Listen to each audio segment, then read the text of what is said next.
Hello and welcome to the Banker's View from Sibos video series, looking at all the hot topics here in Sydney. I'm Joy Macknight, Deputy Editor at The Banker, and I'm joined by Sergio Saraiva, who's local and global cash management and client referrals at Banco Bradesco. Thank you so much for joining us, Sergio. Thank you, Joy. So what are the challenges of operating in the Brazilian environment at the moment? Well, I think the main challenge for new clients is to understand the market. So when you talk about Latin America, we usually try to see Latin America as a region. But usually the companies, the best recommendation is to see Latin America country by country because they are quite different.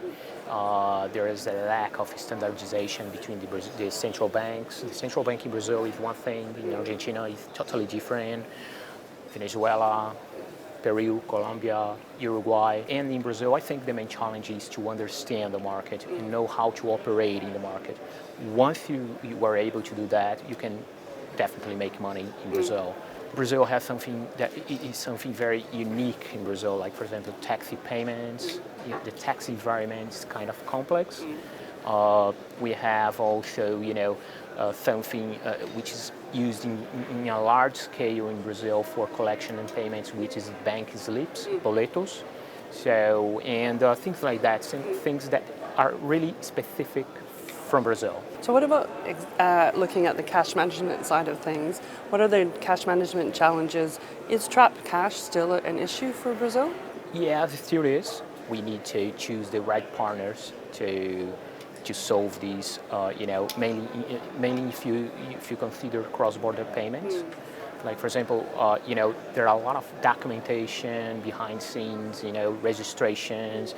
We need to provide, some, information to the Brazilian central bank, and Brazilian real is not a convertible currency, so we need to convert U.S. dollars, sterling, yen into Brazilian reais in the market. That's why, and there are a lot of volatility. So we need to understand the scenario. But once you understand, we can definitely, make money in Brazil, and things can, go smoothly. We do provide support as a bank, as a major local bank. We need to support the clients. So I was wondering how you do that, really. So how does Banco Bradesco really help its clients to overcome these challenges? In terms of cross-border, transactions, we do have FX broker. So we provide all the advisory, all documentation, registrations. We recommend some solutions for clients. That's a full advisory solution for the clients.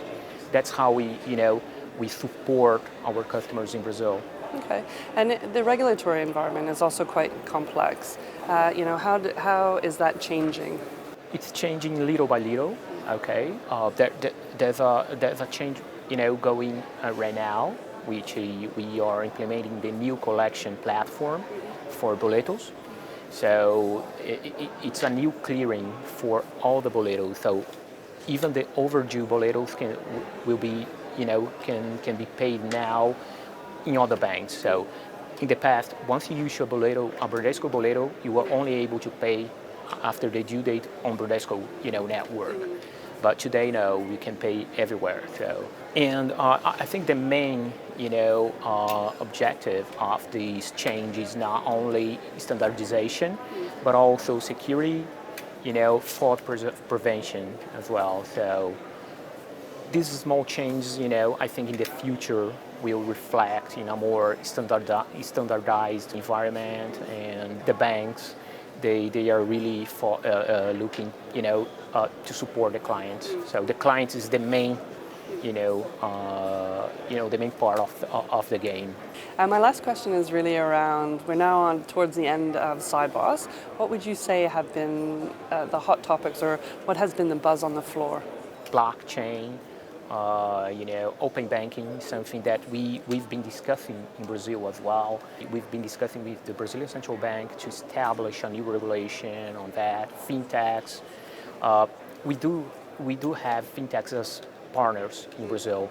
We do have an initiative, innovation program called InovaBra, and in which we support the fintechs We finance them for 1 year or 2 years. There is also a space, innovation space called Habitat.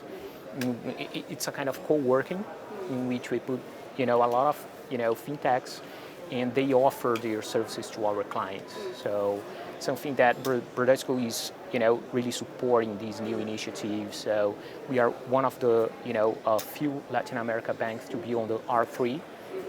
The group which is testing, the blockchain technology and things like that. That's the future, so definitely. Excellent. Thank you so much for your insights, Sergio. Thank you very much.